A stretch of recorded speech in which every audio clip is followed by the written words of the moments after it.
Sekarang kamu nggak kalah gaya sama anak-anak Yamaha itu. Wah, motor pertama aku. Pernah nggak sih kalian ngerasa kalau Yamaha itu kayak punya kebiasaan aneh tapi menarik? Mereka jarang banget bikin motor yang cc-nya sama persis dengan kompetitornya. Kayak ada prinsip, kalau bisa beda dikit kenapa harus sama? Waktu merek lain bikin motor 110cc, Yamaha tiba-tiba aja bikin 115cc. Yang lain stabil di 125cc, Yamaha langsung lompat ke 135cc. Dan yang paling ikonik, saat merek lain main di kelas 150cc, Yamaha naikin kapasitasnya menjadi 155cc, plus pakai VVA. Dari era 2 tak sampai ke Matic modern, kebiasaan ini nggak pernah hilang dari DNA mereka. Tapi sebenarnya, ini strategi cerdas loh. Strategi untuk keluar dari bayang-bayang rival abadi. Atau jangan-jangan, ini justru karena mereka takut head-to-head di kelas yang sama. Well, sebelumnya kalau kalian suka konten-konten seperti ini bisa like, subscribe, dan aktifkan loncengnya agar dapat notifikasi langsung dari Otopet.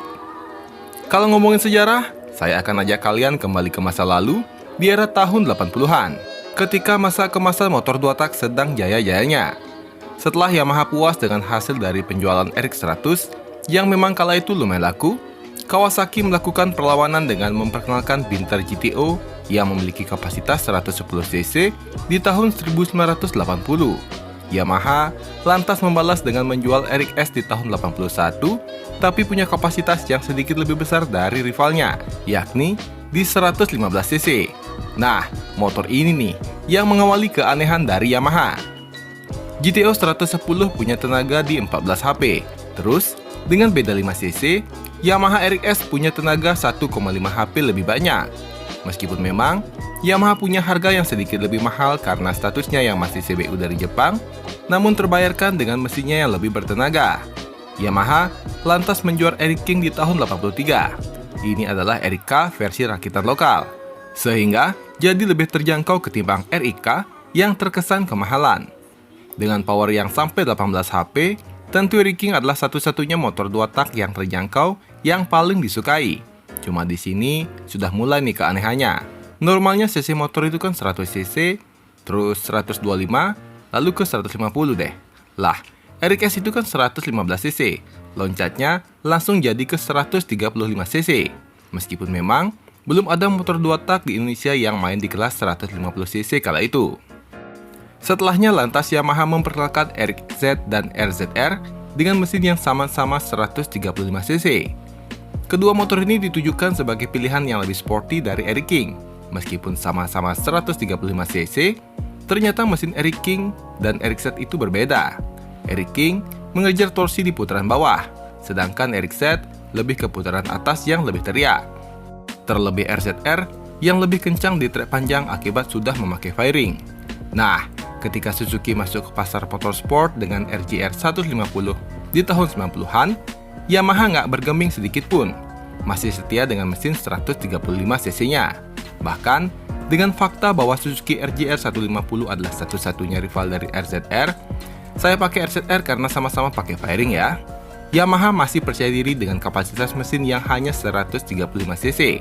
Perbedaan ini membuat RJR punya tenaga 4 HP lebih besar yakni di 24 HP. Kalau kedua motor ini diadu, udah deh, no debat. RJR bakal ngasepin RZR.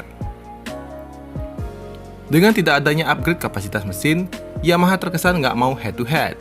Cuma memang, kalau dilihat dari harga yang ditawarkan, RZR jelas lebih murah, dan tentunya lebih banyak orang yang bisa beli. Di sini, Yamaha kasih kita pelajaran. Yamaha paham, motor itu bukan cuma soal tenaga dan angka di brosur. Baik Eric King, RX-Z, dan RZR itu lincah dan cocok buat harian. Mereka menciptakan ruang baru di bawah kelas 150cc, tapi tetap cepat dan fun to drive. Inilah awal filosofi Yamaha. Nggak harus paling cepat di lintasan balap, yang penting paling menyenangkan dikendarai dan paling sering ada di jalanan. Pada tahun 1994, Honda memasukkan NSRR, disusul oleh Kawasaki yang memasukkan Kawasaki Ninja pada tahun 96. So, karena berbeda kelas, Yamaha akhirnya menjual TZM 150 di tahun 98 secara CBU. Cuma timingnya sangat nggak pas dengan krisis moneter sehingga motor ini hanya masuk ke Indonesia dengan jumlah yang cuma 300 unit saja dan dijual dengan harga yang sangat tinggi. Ya, meskipun sampai sekarang, harga motor ini juga sangat mahal. Di penghujung tahun 1990-an, Yamaha menghentikan penjualan dari RX-Z dan RZR, dan hanya menjual Eric King hingga tahun 2009. Nah, masuk ke tahun 2000-an, era motor bebek masih jadi raja jalanan. Kala itu, Honda Supra X adalah salah satu motor yang paling diminati. Tenaganya memang cuma 8,2 HP, motor yang tangguh, dan bisa dipakai kerja. Pada tahun 2000, Yamaha memperkenalkan Jupiter dengan kapasitas mesin 100 cc, tapi motor ini kurang laku. Kenapa? Ya karena biasa aja, sama-sama 100 cc juga. Lantas di tahun 2002, Yamaha menjual Jupiter Z dengan kapasitas 110 cc yang memiliki tenaga hingga 9,8 HP. Yamaha lagi-lagi menang di performa dengan cc yang sedikit lebih besar. Lantas, Yamaha dan Suzuki akhirnya bersaing setelah Shogun R keluar di tahun 2003. Ketika Honda langsung naik ke kelas 125 bersama Supra X125, Yamaha bukannya bikin motor 125cc juga. Ia langsung loncat ke Jupiter MX135 dengan tenaga 11,3 HP dan torsi hingga 11,6 Nm. Jupiter MX jelas lebih cepat, lebih responsif, dan desainnya jauh lebih sporty. Dan di Indonesia, memang Jupiter MX135 adalah motor pertama yang memperkenalkan desain nyeleneh seperti ini. Dan boom, motor ini langsung laris manis. Tapi jangan lupa, Yamaha juga sempat punya lawan tangguh banget kala itu, ialah Suzuki Shogun 125 SP. Motor ini bisa dibilang pesaing paling serius dari Jupiter MX kalau ngomongin performa di kelas bebek sport. Meskipun dengan mesin di bawah Jupiter MX, yakni 125cc 4 tak SOAC dengan tenaga di 9,8 HP. Tapi motor ini terbukti tangguh dan juga laku. Cuma, Suzuki gagal mempertahankan pamornya karena nama Shogun akhirnya digantikan oleh Axello di generasi ketiga. Selain itu juga, dibanding Yamaha jelas jaringan dealer dan Mega Suzuki kalah banyak. Hingga Yamaha memperkenalkan Jupiter MX generasi kedua, Yamaha nyaris nggak ada lawan di kelas bebek sport. Yamaha berhasil membuat image sebagai produsen bebek yang berani tampil beda. Masuk ke kelas motorsport, pola ini makin kelihatan. Masih di tahun 2000-an awal, waktu Honda punya Tiger 2000 dengan kapasitas mesin 200cc yang punya tenaga di 17 HP. Lantas, dilanjutkan dengan Suzuki yang langsung memperkenalkan Thunder 250 dengan tenaga 20 HP. Yamaha nggak mau nih ikut-ikutan bikin motor 200cc ataupun 250cc. Mereka malah bikin Scorpio dengan mesin 225cc di tahun 2002, kapasitas yang nanggung banget. Motor ini dibuat untuk meneruskan kejayaan RX King, yang kalau dilihat sekilas beberapa bagian bodi seperti tangki dan lampu depan sengaja dibuat mirip dengan RX King. Tapi kenapa kok 225cc? Yamaha sepertinya sadar, Honda nih sudah lama bermain di kelas motor 4 tak. Mesin Tiger adalah GL series, yang kalian tahu sendiri ini adalah mesin legendaris. Terus Suzuki, yang waktu lawan Jupiter MX135, malah pakai Suzuki Shogun SP yang punya kapasitas 125cc. Secara tidak langsung kualitas dan performa Suzuki itu luar biasa. So, kalau Yamaha masuk ke kelas 200cc lawan Tiger, pasti kalah nama. Lantas kalau masuk ke kelas 250cc lawan Thunder, pasti kalah performa. Jadi, karena Yamaha ambil posisi di tengah, dia kayak main aman aja. Mesinnya nggak terlalu besar, tapi juga nggak kalah bertenaga. Tenaganya di 19 HP dengan torsi di 18 Nm. Serta dengan bobot yang ringan, bikin Scorpio tetap disukai sampai hari ini oleh modifikator dan pecinta touring. Nah, kalau kita ngomongin era sport modern, Yamaha sempat pede banget dengan Vision 150 di tahun 2007. Motor ini adalah motor injeksi pertama di kelasnya dengan tenaga di 14,9 HP. Sementara, lawan dari Vision kala itu otomatis hanya Honda Mega Pro yang masih pakai karbu dan belum pakai radiator. Tenaganya di 13,5 HP. Yamaha jelas menang telak dan penjualannya membanggakan. Ya, namanya Honda ya. Dia tuh nggak suka tuh kalau lihat rivalnya merajai sebuah kelas. Kemudian, Honda merilis CB150R Streetfire. Tapi sayangnya motor ini niru Vision generasi sebelumnya.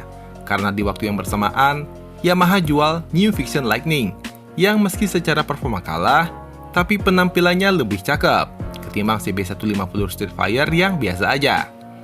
Cuma kan lawannya Honda ya, tetap aja. Dengan segala kekurangan dari CB Streetfire, motor ini bisa perlahan mengimbangi penjualan Vision. Terlebih, dengan CB generasi terbaru yang lebih baik. Nah, Yamaha nih sadar betul mereka mulai keteteran, sama halnya di kelas motor sport firing. Awalnya R15 generasi kedua lumayan laku, karena punya harga yang lebih terjangkau ketimbang CBR 150 CBU. Tapi setelah Honda juga jualan CBR 150 yang dilokalkan, Yamaha mulai siap-siap mau ngelakuin sesuatu hal yang pasti kalian udah tahu sendiri nih arahnya kemana. Yes, naikin CC, plus kali ini Yamaha menambah teknologi VVA lewat R15 V3, MT15, Fiction R, dan XSR 155. Yamaha ambil langkah klasik mereka, naik setengah kelas, semua pakai mesin 155cc VVA, dengan tenaga yang melonjak hingga 19 HP. Ini sih game changer ya, dan sekali lagi, mereka berhasil menciptakan keunggulan baru tanpa harus head-to-head di kelas 150cc. Selain itu, memang Yamaha punya motor yang Honda nggak punya, yaitu MT15 dan XSR 155. Kalau di kelas motorsport 250cc, Yamaha juga punya cerita menarik. Yamaha R25 dirilis untuk pasar Indonesia dengan mesin 250cc. Bahkan hingga saat ini, R25 di Indonesia pun punya kapasitas mesin yang masih 250cc. Tapi di luar negeri, kembarannya adalah Yamaha R3 dengan mesin 321cc yang punya tenaga hingga 42 HP.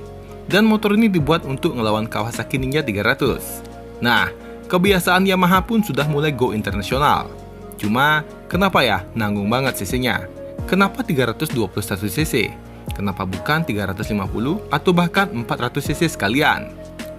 Jawabannya karena Yamaha menyesuaikan regulasi balap World Supersport 300 dan pasar global yang waktu itu dipenuhi oleh motor 300cc seperti Kawasaki Ninja 300 dan KTM RC 390. Tapi begitu Kawasaki naik jadi 400cc, Yamaha malah nggak ngikut. Bukan karena nggak bisa ya, tapi karena strategi mereka berbeda. Yamaha sadar, di kelas 400cc, persaingannya jadi jauh lebih mahal dan terbatas. Jadi mereka tetap bertahan dengan R3, yang lebih ringan, lebih lincah dan tetap fun to ride. Yamaha lebih memilih jaga keseimbangan performa dan harga ketimbang perang angka tenaga. Lagi-lagi nih, strategi Yamaha bukan head to head, tapi main di celah yang belum diisi kompetitor.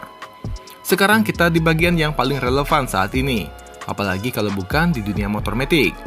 Setelah Yamaha Mio dihajar oleh Beat dan juga Vario yang sama-sama 110cc, di tahun 2009 Yamaha bikin motor metik 125cc, namanya Xeon. Bentuknya sih sporty wannabe gitu, banyak lancip-lancipnya. Cuma kan orang-orang sepertinya belum siap nih dengan desain seperti ini. Xeon RC lantas diperkenalkan di tahun 2012 dengan desain yang lebih lancip lagi. Tapi, Honda juga mengeluarkan Vario 125 nih, dan hasilnya kalian bisa tebak, Vario lebih laku. Bahkan dengan gempuran produk 125cc Yamaha, seperti Yamaha Mio M3 125 dan Soul GT 125, Honda semakin meroket. Nah, ini nih, buktinya kalau Yamaha nyoba jualan motor di kelas yang sama, bakal dikentutin nih sama Honda.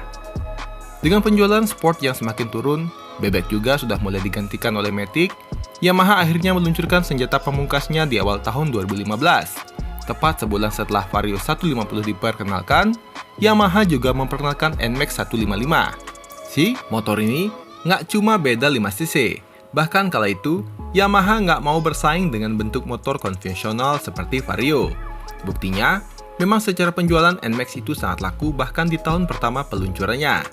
Dengan mesin 155cc yang pakai teknologi VVA, ia punya tenaga hingga 15,4 HP dan torsi di 13,9 Nm.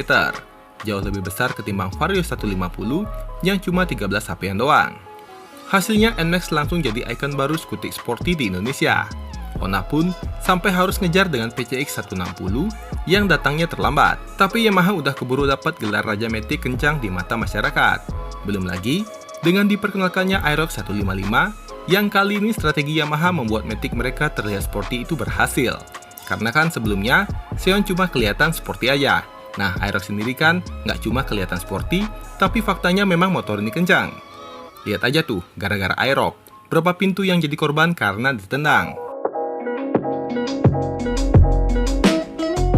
Nah, sekarang pertanyaannya, kenapa Yamaha selalu bikin motor dengan cc yang lebih besar? Apa mereka trauma nih bikin motor dengan cc yang sama dengan kompetitor?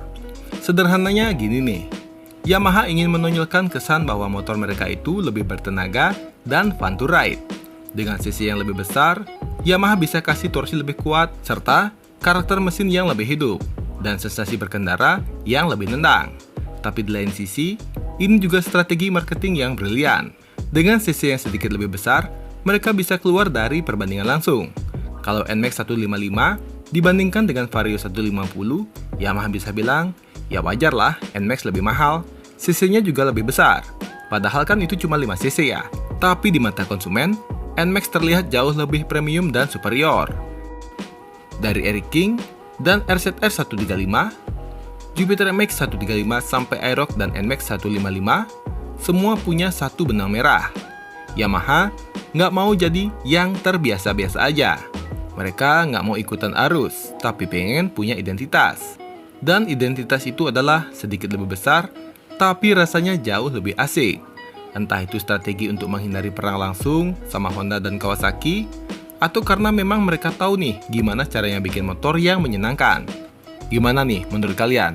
Apakah Yamaha sengaja bikin motor dengan cc yang beda, biar nggak dibandingkan langsung sama kompetitornya? Atau ini bukti kalau Yamaha emang paling ngerti cara bikin motor yang fun dan berkarakter kuat. Motor yang bikin kita bangga saat menungganginya. Nah, share pengalaman kalian bersama Yamaha. Dan sekian video kali ini. Mohon maaf jika ada salah pengucapan atau informasi yang kurang sesuai. Sampai jumpa di video selanjutnya. Terima kasih.